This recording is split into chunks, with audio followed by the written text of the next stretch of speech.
15 अगस्त यानी स्वतंत्रता दिवस, ये दिन पूरे भारत देश के लिए गर्व महसूस करने का दिन है, क्योंकि इस दिन हमारे देश के लाखों अमर सपूतों ने अपनी जान की परवाह किए बिना इस देश को आज़ाद कराने में कामयाबी हासिल कर ली थी। कई सालों तक अंग्रेजों की गुलामी में हमारा देश रहा, जिस दौरान उन्होंने भारतीय लोगों पर काफ़ी अत्याचार किए। इस दौरान लोगों को कई परेशानियों का सामना करना पड़ता था। जिंदगी आज की तरह आसान नहीं थी। ऐसे में कई सपूतों ने देश को आज़ाद कराने में अहम भूमिका निभाई, जिसमें से एक थे महात्मा गांधी। गांधी जी ने अहिंसा के रास्ते पर चलते हुए अंग्रेजों को अपने आगे झुका दिया था। लेकिन क्या आप जानते हैं कि जब देश आज़ाद हुआ तो आज़ादी के जश्न में महात्मा गांधी शामिल नहीं हुए थे? तो चलिए आपको बताते हैं इसके पीछे की क्या वजह है कि स्वतंत्रता का जब उत्सव मनाया जा रहा था, पहला उत्सव, उसमें गांधी जी शामिल क्यों नहीं थे। पहले जानिए आज़ादी में गांधी जी का योगदान। दरअसल महात्मा गांधी ने भारत को आज़ादी दिलाने में अहम भूमिका निभाई है, हम सभी जानते हैं। उन्होंने बिना गोली बंदूक के एक डंडे के दम पर अहिंसा के रास्ते को चुनकर अंग्रेजों को हरा दिया। आज़ादी की इस लड़ाई में गांधी जी जेल भी गए और अंग्रेजों ने उन्हें डराने की कोशिश भी की, लेकिन वो इन सब से नहीं डरे और ना ही पीछे हटे, बल्कि उन्होंने अहिंसा के रास्ते पर चलना नहीं छोड़ा।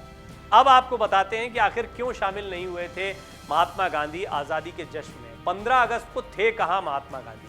भले ही महात्मा गांधी का देश को आज़ाद कराने में योगदान रहा, लेकिन आपको जानकर हैरानी होगी कि 15 अगस्त 1947 को जब देश आज़ाद हुआ, सब जश्न मना रहे थे, तो वो इस जश्न में शामिल नहीं हुए थे। दरअसल ऐसा इसलिए हुआ क्योंकि उस दिन महात्मा गांधी पश्चिम बंगाल के नोआखली में अनशन पर बैठे थे। तो आइए अब हम आपको बताते हैं कि वो अनशन पर क्यों बैठे थे। सभी चाहते थे कि महात्मा गांधी आज़ादी के इस जश्न में शामिल हों, लेकिन पश्चिम बंगाल के नोआखली में हिंदुओं और मुस्लिमों के बीच सांप्रदायिक हिंसा हो रही थी। वहीं महात्मा गांधी इसी सांप्रदायिक हिंसा को रोकने के लिए अनशन पर बैठे हुए थे। इसी वजह से वो 15 अगस्त 1947 को आज़ादी के जश्न में शामिल नहीं हो पाए थे।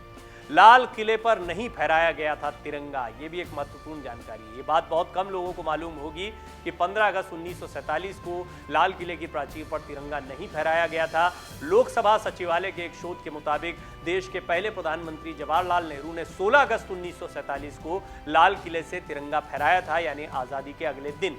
दरअसल उस वक्त नेहरू ने ध्वजारोहण किया था, लेकिन तब तक उन्होंने पीएम पद की शपथ नहीं ली थी। हालांकि मौजूदा समय में हर साल 15 अगस्त को ही देश के प्रधानमंत्री लाल किले की प्राचीर से झंडा फहराते हैं। तो ये एक और दिलचस्प पहलू था, लेकिन सबसे ज़्यादा दिलचस्प पहलू ये था कि महात्मा गांधी उस वक्त आज़ादी के जश्न में शामिल नहीं हुए थे। एक और बड़ी वजह, आज़ादी तो मिली थी लेकिन देश दो हिस्सों में टूट गया था। देश के दो हिस्सों में टूटने के साथ ही ज़बरदस्त हिंसा भी हुई थी और महात्मा गांधी कहीं ना कहीं इस हिंसा के बारे में जानते थे। वो जानते थे इस तरह की अप्रिय स्थितियां बनेंगी। जिन्ना और नेहरू के बीच में जो विवाद था, दोनों ही महात्मा गांधी के करीब रहे थे एक समय पर, लेकिन धीरे धीरे ये विवाद बहुत ही विभत्स रूप लेता गया। सत्ता की लड़ाई थी, लेकिन सत्ता की लड़ाई के साथ साथ में जब पाकिस्तान अलग हुआ, पाकिस्तान में रहने वाले लोगों को, जो हिंदू थे उनको भारत आना था, यहाँ जो मुस्लिम थे उन्हें पाकिस्तान जाना था, कई लोगों को अपनी ज़मीनें छोड़नी पड़ रही थी। तो ये समय उतना अच्छा भी नहीं था, या ये समय जश्न जैसा भी नहीं लग रहा था। लेकिन बहुत सालों की गुलामी के बाद में, पहले मुगलों की गुलामी रही, उसके बाद में अंग्रेज़ों की लंबी 200 साल से ज़्यादा समय की गुलामी रही, इस गुलामी से बाहर निकलकर भारत ने राहत की सांस ली थी और वो जश्न का समय था। आज भी हम इस आज़ादी के जश्न को मनाते हैं, लेकिन आज़ादी बहुत सस्ते में नहीं मिलती है। इसके लिए कई लोगों ने प्राण न्यौछावर किए हैं। इसलिए हर बार कहा जाता है, इस आज़ादी के मायने समझिए, इसकी इज्जत करिए, अपने देश पर और इन वीरों के बलिदान पर गर्व महसूस करिए। डाउनलोड करें अमर उजाला ऐप और पाएं खबरें लगातार।